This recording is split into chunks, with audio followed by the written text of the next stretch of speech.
দেখতে দেখতে রোজাগুলো আলহামদুলিল্লাহ শেষ হয়ে গেল। আর তার পাশাপাশি একটা ভালো লাগার ইমেজটাও শেষ হয়ে গেল। আবার সামনের বছর রোজা আসতে আসতে একটু লং টাইম।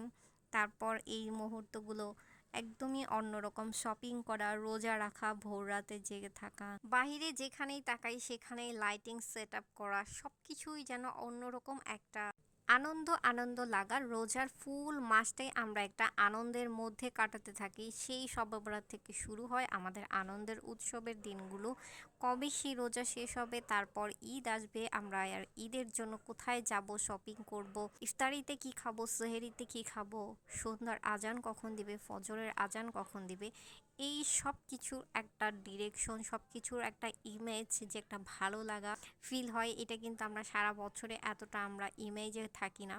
রাস্তায় যেখানেই তাকাই সেখানেই দেখি শুধু লাইটিং আর লাইটিং, শুধুমাত্র রোজার উপলক্ষ করে, ইভেন ঈদের উপলক্ষ করে। রাস্তায় বিকালে বের হলে দেখা যায় ইফতারির সমাহার, সন্ধ্যার পর একটা অন্যরকম একটা ইমেজ, যেটা আসলে অন্য সব টাইমে ফিল করা যায় না। দলে দলে মানুষ শপিংয়ে যায়, খাওয়া দাওয়া করতে যায়, ইফতারের পর বিভিন্ন আইটেম ঘুরতে বের হয়।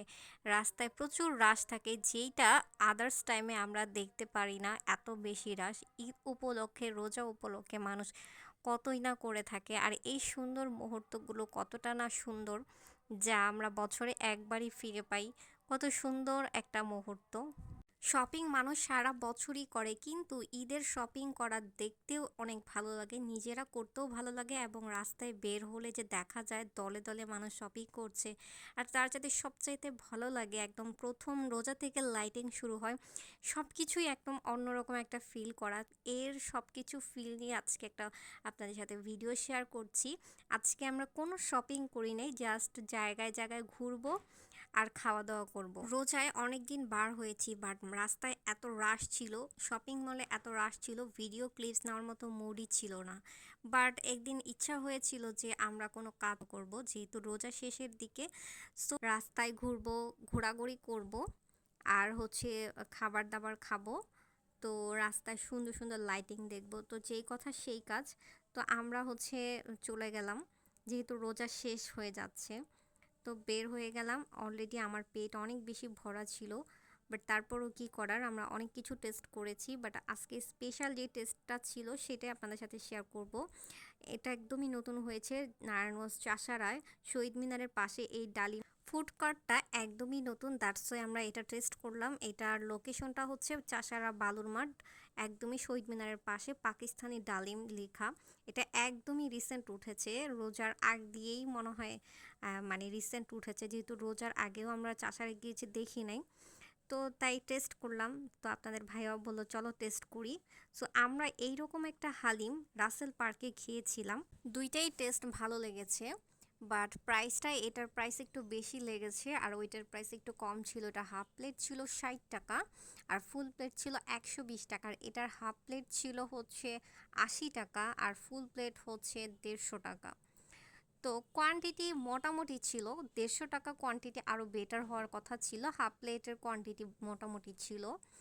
তো স্বাদ আমার কাছে দুইটা অনেকটা একই রকম লাগছে, 19-20। তো আমরা জাস্ট খেয়ে টেস্ট করলাম, টেক্সচারটা জাস্ট দেখেন, ইউ ক্যান সি।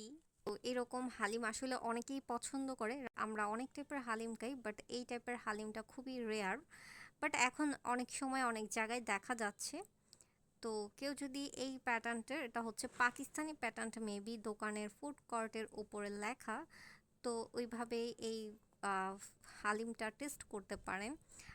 তো আপনাদের ভাইয়া এখন রিভিউ দিবে হালিমটাকে ভালো মতো টেস্ট করে, ওর কাছে কেমন লেগেছে। ও বরাবরই মোটামুটি ভালোই লেগেছে, বলো পেট ভরা, বাট তারপর টেস্ট অ্যাজ ইউজুয়াল খারাপ না, ভালোই ছিল।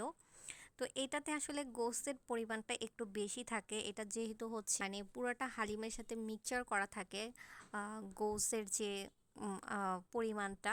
আর নর্মালি আমরা হচ্ছে টুকরা টুকরা দিয়ে হালিম খাই, তো এটা থেকে এটা একটু ডিফারেন্স, দ্যাটস ওয়াই এটার গোস্তের পরিমাণটা একটু বেশি হতে পারে, যেহেতু এটা ব্লেন্ডিং গোস্তের প্যাটার্ন। এটা আসলে আমার দেখতে এবং টেক্সচারটা আমার কাছে খুব ভালো লাগছে খাওয়ার চাইতে, যদিও হয়তো আমার পেট ভরা দেখে আমার কাছে অতটা একটা ভালো লাগে নাই, বাট তারপর আমার কাছে ভালোই লাগছে, বাট প্রাইসটা আমার কাছে একটু বেশি লাগছে। দেন আমরা হালিম-টালিম খেলাম। ওইদিন আমরা অনেক কিছু খেয়েছি, আইসক্রিম খেয়েছি, অনেক কিছু খেয়েছি বাট ক্লিপস নেওয়ার মতো মুড ছিল না। রাস্তায় মোটামুটি অনেক বেশি রাশ ছিল। তো আমরা ফাইনালি ভাবলাম যে হালিম এই মানে এই ডালিমটা একটু রিভিউ শেয়ার করি সবার সাথে। যদিও এই হালিমটা একদমই নতুন ফুড কোর্টটা হয়েছে। তো আপনাদের সাথে এটাই শেয়ার করলাম। আর তারপর হালিমটা আমরা খাওয়ার পর তো আমরা খাওয়া-দাওয়া করছি আর ভাবতেছি আপনাদের ভাইয়া বলতেছে, "বলো আর কি, কি খাবা? কোথায় যাবা?" তো বলতেছি, "আমাদের তো মোটামুটি ঘোরা শেষ। আমরা অনেক, অনেক রাস্তায় ঘুরেছি, অনেক জায়গায় গিয়েছি রিক্সা দিয়ে, তারপর হেঁটে অনেক এনভায়রনমেন্ট ফিল করেছি। পরে ফাইনালি লাস্টে আমরা চাষার আসি অল দ্য টাইম বিকজ এসে আমরা চা খাই আর হচ্ছে কিছু খাওয়ার হলে খাই। তো চাটা আপনার ভাইয়ার প্রতিদিন খেতেই হবে। মানে বাহিরে বের হলে এটা মাস্ট হ্যাভ আর কিছু খাই আর না খাই। তো এরকম একটা অবস্থা। তো আমাকে বলতেছিল, তা আমি বলতেছি আমার কিছুই ভাল লাগতেছে না। পরে বলে যে আজকে তোমাকে মিল্কশেক খাওয়াই। তো চকলেট মিল্কশেক যেটা ছিল স্পেশাল বাট আমার কাছে তত একটা স্পেশাল লাগে নাই। দেন আমরা ঠান্ডা কিন্তু আপনাদের ভাইয়ারটা যেন কি জুস ছিল ওইটা অনেক ভাল লাগছে। আমি একটু টেস্ট করেছিলাম। তো এটা অনেক ভালো লেগেছে। আর বরাবরই হচ্ছে গিয়ে আমরা এর উদ্দেশ্য করে বের হলে আমরা অনেক কিছু ফিল করতে পারি না বা বুঝতে পারি না। রোজার মধ্যে ঈদের যে একটা ইমেজ ফিলটাই অন্যরকম।